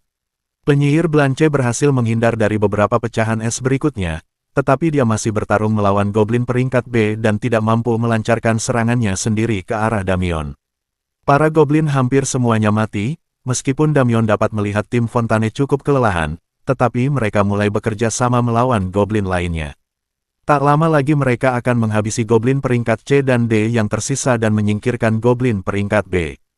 Merasa ini adalah kesempatan terakhirnya, Damion menukik ke tengah pertempuran, terbang secepat mungkin dengan pedang esnya. Saat bergerak menembus pertempuran, Damion menoleh dan melancarkan napas es yang mengejutkan Knight Macmillan dan dua orang lainnya, yang ia duga adalah penyembuh dan penyihir spasial kelompok tersebut. Tabib itu adalah seorang wanita, dan napas es mengenai tangannya saat dia mengangkatnya untuk melindungi diri dari serangannya. Damion terutama fokus pada Ksatria Macmillan, dan serangan itu telah mengalahkan mantra pertahanan pada baju zirah pria itu, meninggalkannya dengan ekspresi terkejut dan membeku di wajahnya saat dia jatuh ke tanah. Sang penyembuh berbalik dan mencoba merapal mantra pada Macmillan, tetapi sudah terlambat. Sedetik kemudian, Damion kembali melayang di langit saat teriakan sang penyembuh memberitahu timnya tentang apa yang baru saja dilakukannya. Sayangnya, mereka terlalu lambat untuk menghentikannya. Tanpa Macmillan untuk melindungi tabib dan penyihir spasial, seorang goblin menyerbu masuk dan berhasil menghantamkan kapak ke wajah tabib sementara goblin lain menusuk penyihir spasial dari belakang. Hanya dalam beberapa detik, Damion telah membunuh salah satu anggota tim mereka, sementara goblin telah membunuh dua lainnya. Saudara-saudara Fontane mulai melemparkan bola api ke arah Damion, tetapi dia mampu dengan mudah menghindari serangan mereka. Dia mulai berputar-putar di medan perang di tempat tinggi dan menghujani orang-orang dengan pecahan es. Dia berhasil mengenai kaki penyihir Suter dengan salah satu pecahan es, tetapi sebagian besar serangannya berhasil dihindari.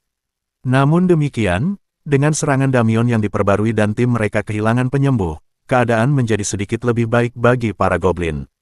178 Damion mencoba memfokuskan sebagian besar serangannya pada penyihir Blanche.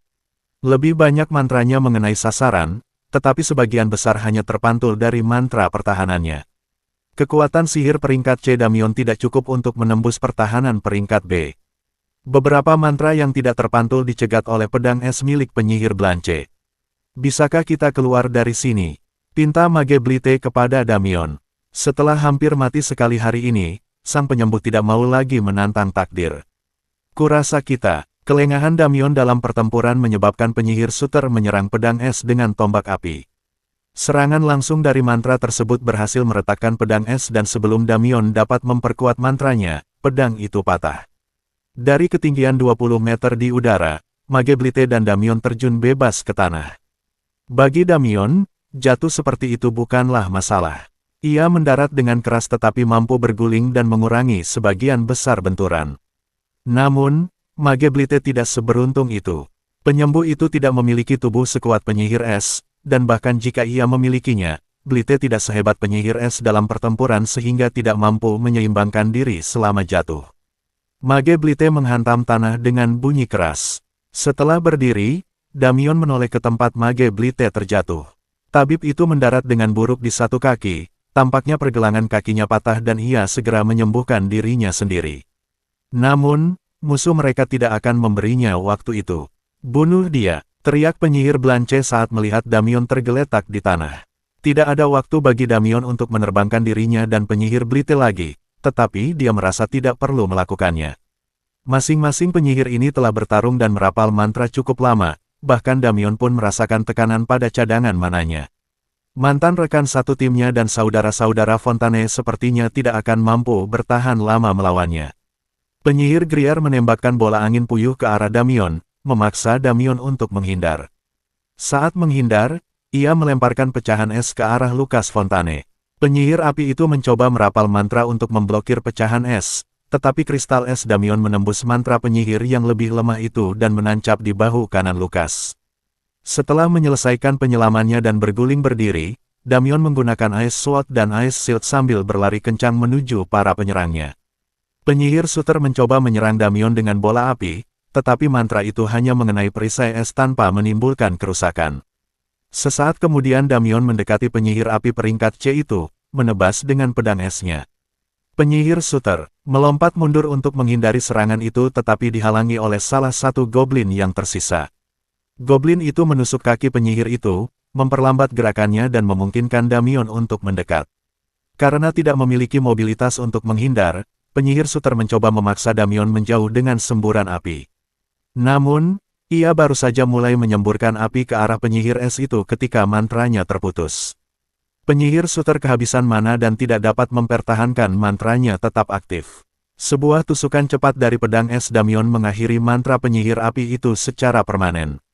Sementara Damion berurusan dengan Suter, penyihir Grier telah meminum ramuan mana. Dia sangat ingin tidak mengikuti jejak penyihir Suter. Saudara-saudara Fontane, melihat bahwa mereka tidak memiliki peluang melawan Damion, beralih menyerang penyihir Blite. Entah berharap untuk menggunakannya melawan Damion atau hanya untuk membunuh penyembuh itu untuk melampiaskan sebagian frustrasi mereka. Tabib itu berhasil menyelesaikan penyembuhan pergelangan kakinya sebelum kedua penyihir api mendekat dan berusaha keras untuk menjauh dari mereka.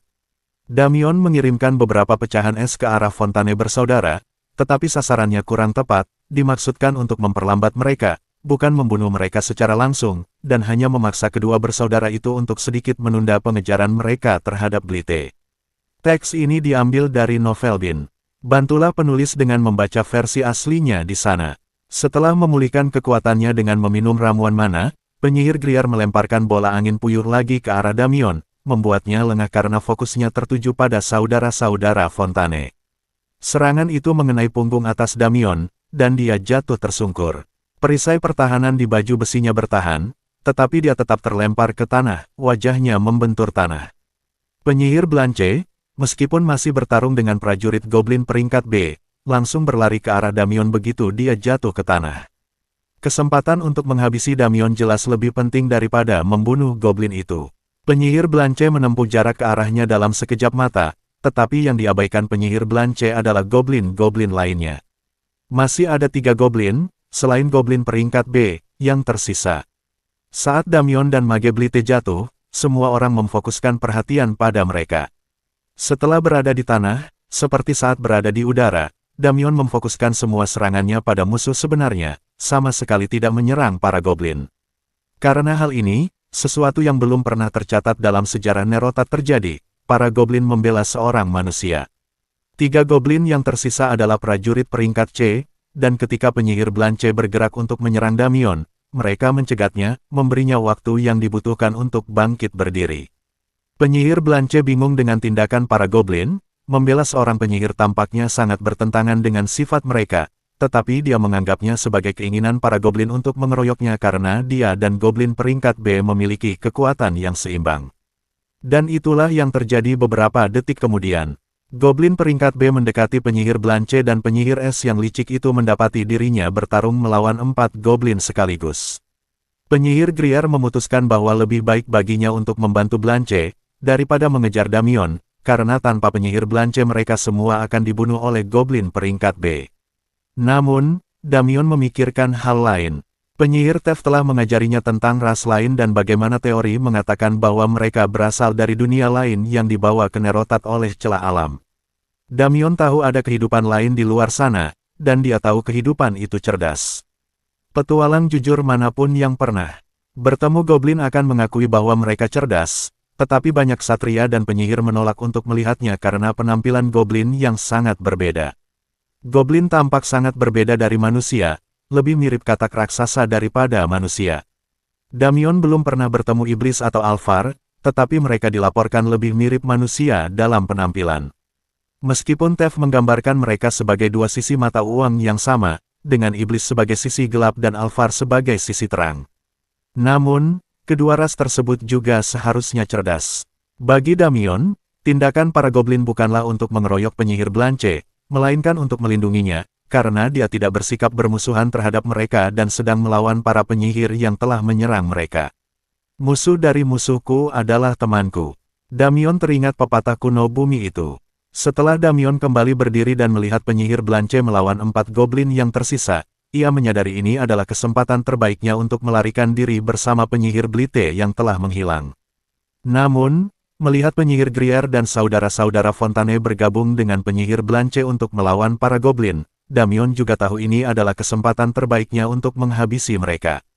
Sebelum para penyerangnya menyadari apa yang sedang dilakukannya, Damion menyalurkan energinya secepat mungkin dan mulai melancarkan Ice Sword. Serangan pertamanya mengenai bagian belakang leher Tri-Fontane dan memotong tubuh penyihir itu, menjatuhkan penyihir api tersebut sebelum yang lain menyadari bahwa Damion tetap tinggal alih-alih melarikan diri saat ada kesempatan.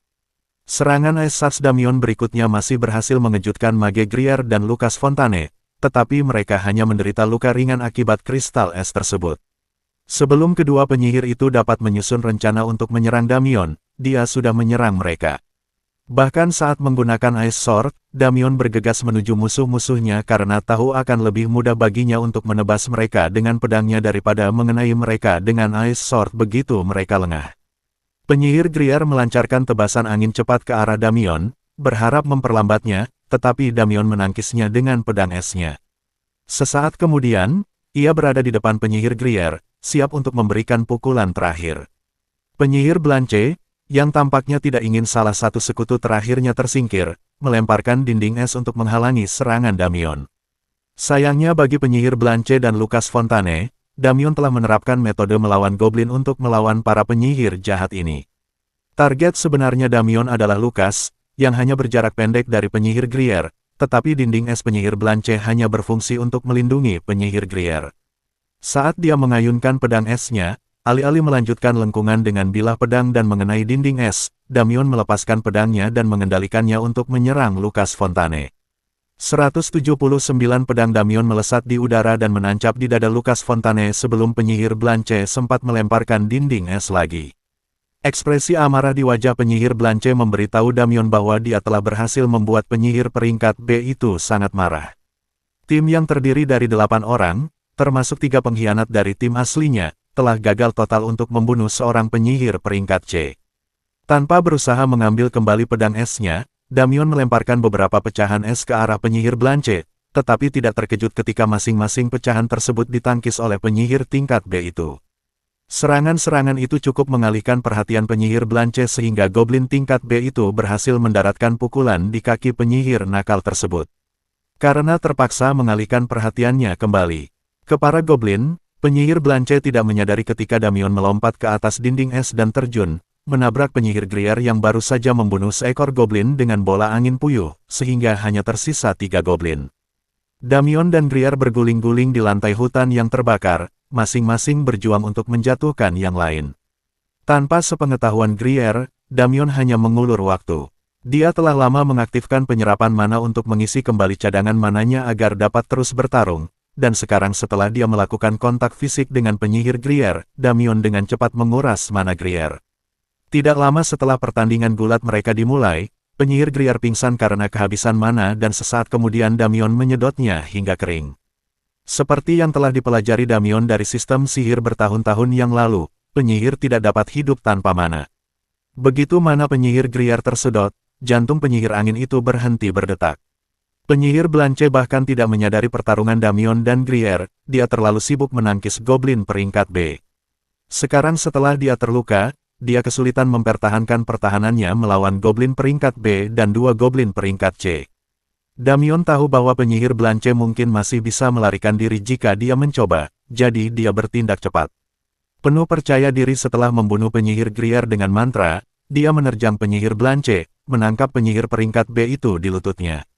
Saat Damion melakukan kontak fisik, mantra penyerapan mananya mulai menguras mana penyihir Blanche, melemahkannya dengan cepat.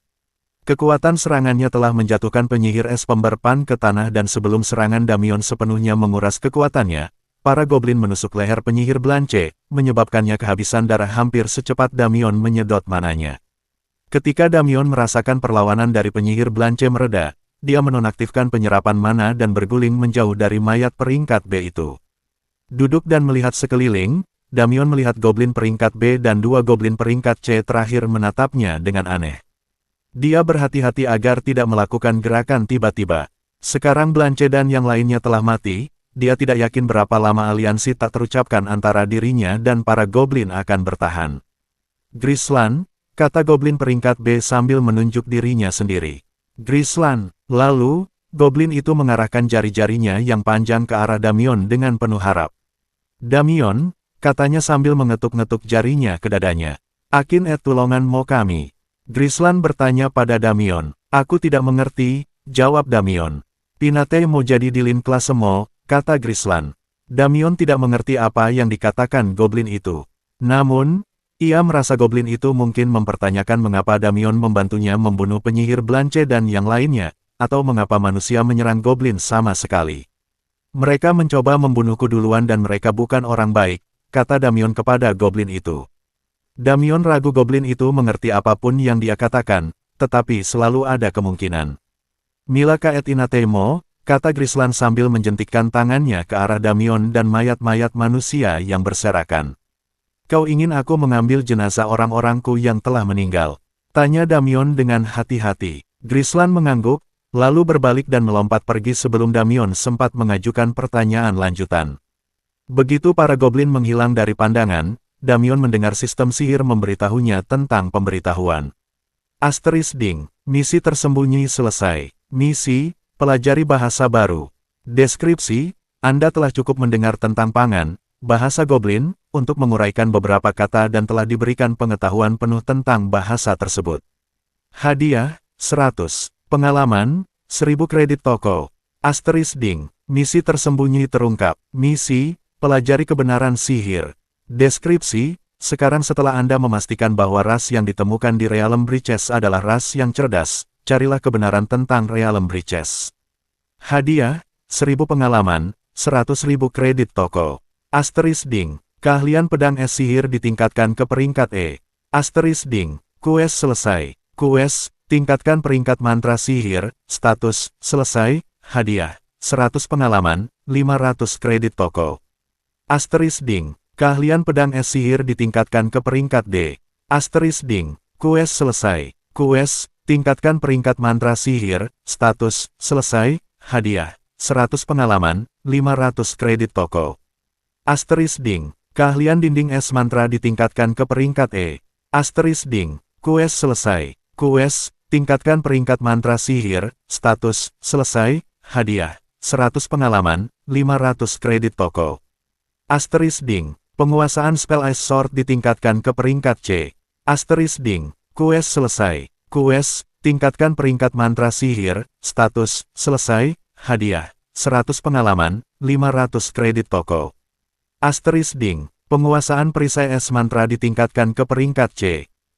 Ding, quest selesai. Quest, tingkatkan peringkat mantra sihir, status, selesai, hadiah, 100 pengalaman, 500 kredit toko. Ding, penguasaan penyerapan mana mantra ditingkatkan ke peringkat B. Ding, quest selesai. Quest, tingkatkan peringkat mantra sihir, status, selesai, hadiah, 100 pengalaman, 500 kredit toko. Saat notifikasi penyelesaian misi bergulir di kepalanya, Damion merasa sedikit pusing karena semuanya menghantamnya. 4000 kredit toko sekaligus. Belum lagi dia berhasil meningkatkan peringkat pedang es 2 kali dari pertempuran itu. Dulu aku bahkan khawatir soal mendapatkan kredit untuk toko sistem sihir, pikir Damion sambil menghitung perolehannya. Tunggu, sistem, ada apa dengan misi tersembunyi ini? Misi tersembunyi hanya akan terungkap setelah host memperoleh pengetahuan yang cukup untuk melaksanakannya atau telah menyelesaikannya secara tidak sengaja. Aku sudah tahu sendiri, terima kasih, bentak Damion pada sistem sihir yang tetap diam. Aku sudah berhasil mempelajari bahasa goblin, tapi para goblin itu kabur dan entah kenapa aku merasa bukan ide bagus untuk mengejar mereka. Lebih baik mengumpulkan semua mayat dan mencari tahu kemana Blite pergi. Mayat pertama yang didatangi Damion adalah Fray Fontane. Dia ingat betul ketika mereka berada di penjara bawah tanah gurun di Saung, dan pemuda itu telah mencuri mayat ular berbisa darinya dan menyimpannya di cincin spasialnya. Damion tidak pernah peduli dengan nilai binatang iblis itu, dia peduli dengan artefak spasial penyihir manja itu. Damion mengambil cincin itu dari jari penyihir yang sudah mati dan memakainya di tangannya sendiri. Setelah menyalurkan sedikit mana ke dalam cincin itu, dia dengan cepat memahami cara kerjanya. Dengan memfokuskan kemauannya pada cincin itu sambil menyalurkan mana ke dalamnya, Damion mampu memeriksa beberapa barang yang dimiliki penyihir itu di dalam artefak tersebut. Beberapa ramuan penyembuhan dan beberapa inti binatang iblis, tetapi selain itu, ruang penyimpanan cincin seluas 3 meter kubik itu sebagian besar kosong. Damion mulai menyimpan mayat semua lawannya di dalamnya, tetapi dia meninggalkan mayat para goblin. Sekarang setelah dia mengerti bahasanya, dia tahu Grislan telah mengatakan untuk membawa orang mati mereka dan pergi. Baginya itu berarti dia hanya perlu mengambil mayat manusia dan meninggalkan mayat goblin. Damion tidak tahu mengapa, tetapi dia memiliki firasat aneh bahwa itu penting bagi para goblin, jadi dia meninggalkan mayat mereka. Dari mayat Lucas Fontane, Damion mengambil artefak spasial lainnya. Saudara-saudara itu begitu dimanjakan sehingga tidak mengherankan jika ayah mereka harus membelikan satu untuk masing-masing dari mereka. Di dalam cincin Lucas, ia menemukan barang-barang petualang dasar yang kurang lebih sama. Penyihir Blanche tidak memiliki artefak spasial, tetapi Damion menganggap itu normal. Barang-barang berharga seperti itu biasanya diperuntukkan bagi peringkat A atau orang-orang kaya raya. Meskipun Damion terkejut saudara-saudara Fontane berhasil mempertahankan artefak mereka begitu lama, ia mengira mereka akan kehilangan artefak itu karena sering memamerkannya. 180 setelah semua mayat terkumpul, Damion mulai keluar dari labirin. Karena ia harus mencari sedikit untuk menemukan tempat mage Kripke jatuh, tubuhnya kini hangus terbakar hingga tak dapat dikenali lagi akibat api. Damion telah memastikan bahwa mage Blite tidak lagi berada di lantai 16. Ia tidak menyalahkan tabib itu karena melarikan diri, bahkan mungkin lebih baik Blite melakukannya. Pada hitungan ke-15, Damion memanggil pedang esnya dan mulai terbang ke arah lorong keluar. Ia berpikir jika penyihir Blite masih ada di sekitar situ, disitulah ia akan menemukannya. Keberuntungan Damion berlanjut dan ia melihat penyihir Blite berlari menyelamatkan diri dari Lavas Scutalus peringkat D.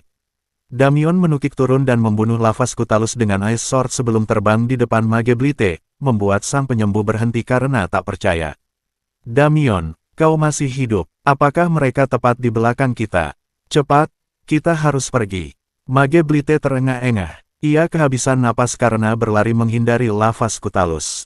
Tidak apa-apa, para goblin yang menghabisi mereka semua, kata Damion kepada penyihir Blite.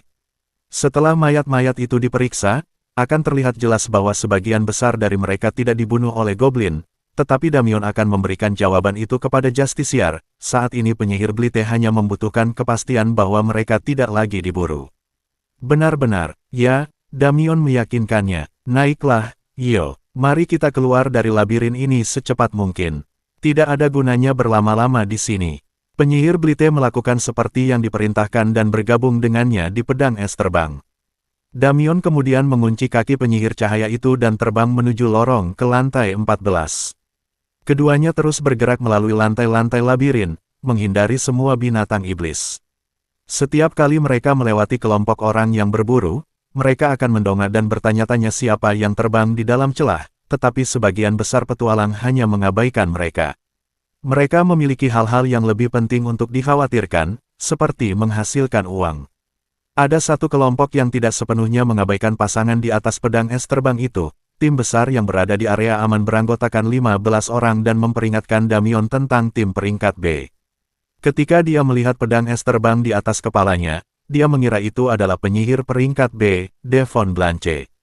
Pemimpin tim peringkat C itu tidak tahu bahwa Damion telah selamat. Setelah kembali ke lantai pertama dan pintu keluar menuju ruang bawah tanah, Damion mendarat dan Blite yang merasa sangat lega berlutut di tanah, mencoba memeluknya. "Kumohon jangan pernah suruh aku melakukan itu lagi," kata Blite sambil berdiri. "Satu-satunya cara hal itu bisa terjadi lagi adalah jika kita berada dalam situasi hidup dan mati yang serupa dan kita perlu terbang untuk menyelamatkan diri. Nah, jika Anda mengatakan ingin menjadi anggota tetap tim saya rasa saya bisa berjanji untuk tidak menyelamatkan Anda jika satu-satunya cara untuk melakukannya adalah dengan terbang." Penyihir Blite tampaknya tidak memahami humor dalam nada bicara Damion dan menatapnya dengan ngeri. "Kurasa aku akan menolak bergabung dengan timmu. Aku tidak tahu siapa yang cukup marah padamu sampai mempekerjakan orang peringkat B, tapi aku tidak mau terlibat di dalamnya. Penggandaan tanpa izin, kisah ini diambil tanpa persetujuan. Laporkan jika Anda melihatnya." "Aku mengerti. Sang Hakim Agung akan mengajukan beberapa pertanyaan kepada kita. Katakan saja yang sebenarnya dan kau akan baik-baik saja," kata Damion kepada tabib itu sambil berjalan keluar dari labirin. Begitu Damion kembali ke Argentum, dia mengeluarkan tablet komunikasinya dan mencoba menghubungi penyihir Tef. Sayangnya, dia tidak menjawab, memaksa Damion untuk meninggalkan pesan. "Aku baru saja keluar dari labirin dan beberapa hal rumit terjadi. Aku mungkin akan membutuhkan bantuanmu dengan para Hakim Agung." Penyihir Blite menatap Damion dengan bingung saat ia meninggalkan pesan itu, tetapi memilih untuk tidak mengatakan apapun. Sesaat kemudian seorang pelayan tiba untuk mengantar Damion ke platform penyortiran. "Bagaimana prosedur untuk memberitahu asosiasi dan Ordo Justiciar tentang serangan di dalam labirin?" tanya Damion kepada petugas. "Apa?" tanya pria itu bingung sejenak sebelum pertanyaan Damion sepenuhnya dipahami. "Saya bisa menerima pengaduan Anda, dan pihak berwenang dapat menyelidiki dan mewawancarai semua pihak terkait nanti untuk mencari tahu siapa dalangnya. Kemudian mereka akan menentukan hukuman yang sesuai. Yah, itu adalah upaya pembunuhan dan hanya ada 2 orang yang selamat, yaitu Mage Blite dan aku." "Oh, Anda mencari perlindungan dari para pembunuh. Saya akan segera menghubungi Ordo, kita kemudian dapat menangkap mereka ketika mereka keluar." Mereka, Damion hendak mengatakan bahwa mereka tidak akan keluar, tetapi ia menghentikan dirinya sendiri. "Lebih baik menjelaskan kepada para justiciar saja." "Tidak apa-apa, apakah kita akan melanjutkan dengan memilah barang bawaan Anda?" tanya petugas itu. "Penyihir spasial kita terbunuh, jadi kita kehilangan semua yang telah kita kumpulkan sampai saat itu. Satu-satunya yang saya miliki adalah apa yang kita ambil dan apa yang saya rampas dari para penyerang kita. Saya pikir akan lebih baik jika Ordo Justiciar yang memeriksa barang-barang itu." "Oh, tentu saja." Petugas itu kemudian mundur dan pindah ke terminalnya di dekat pintu masuk ruang penahanan labirin untuk menunggu para Justiciar sambil mengawasi Damion. Tak lama kemudian, Ordo Justiciar muncul dengan kekuatan penuh. Seorang ksatria peringkat A memimpin barisan yang terdiri dari 2 lusin ksatria peringkat D dan C yang mengenakan baju zirah. Ini adalah pertama kalinya Damion melihat lebih dari beberapa anggota Ordo dalam satu waktu, dan demonstrasi kekuatan ini sangat mengesankan. Ksatria peringkat A berhenti di dekat petugas yang menunjuk ke arah Damion dan Blite, lalu mengirim ksatria itu ke arah mereka. "Saya mengerti Anda ingin melaporkan upaya pembunuhan. Siapa targetnya?" "Ya, saya, Damion Wells, siswa elit di Akademi Sihir Silver Spire," jawab Damion sambil menyerahkan lisensi petualangnya sebagai identitas. "Di lantai berapa kita akan menemukan para penyerang dan berapa jumlah mereka?" "Mohon maaf, Pak, ada sedikit kesalahpahaman." Petik 2. Bukankah Anda menjadi target? Memang benar, tapi, kalau begitu, izinkan kami membantu Anda. Apakah Anda sudah mengidentifikasi salah satu penyerang Anda? Apakah mereka berasal dari keluarga bangsawan? Apakah itu sebabnya Anda tidak mau memberikan informasi tentang mereka kepada saya? Saya bisa mengenali sebagian besar dari mereka, tetapi tidak perlu masuk ke labirin untuk mencari mereka. Jadi, mereka sudah meninggalkan celah itu. Saya bisa mendapatkan catatan semua keberangkatan hari ini dan Anda bisa menunjukkannya kepada saya. "Itu tidak perlu," kata Damion mencoba menjelaskan. "Lihat saja ini." dan itu akan menjelaskan semuanya. Damion melepas 2 cincin penyimpanan ruang, yang diambilnya dari saudara-saudara Fontane. Di dalam salah satu cincin terdapat mayat semua penyerangnya dan perlengkapan mereka. Di cincin lainnya terdapat mage Kripke. Damion tidak ingin menempatkan tubuh penyihir ruang angkasa itu bersama yang lain karena dia adalah korban dan pantas mendapatkan yang lebih baik. Setelah memeriksa cincin-cincin itu sejenak, Sang Hakim Agung menatap Damion dengan tatapan menilai sebelum memasukkan cincin-cincin itu ke sakunya. "Kurasa sebaiknya kau ikut denganku ke markas kami." "Kau juga," kata penyihir peringkat A itu kepada penyihir Blite. "Aku sudah menduganya. Apa yang terjadi? Apakah kita ditangkap?" tanya Mage Blite saat Justiciar peringkat A memimpin mereka menuju anak buahnya. "Mereka hanya ingin mewawancarai kita untuk mencari tahu apa yang terjadi," Damion meyakinkan tabib itu. "Jawab saja pertanyaan mereka dengan jujur dan kamu akan baik-baik saja." Selanjutnya 181.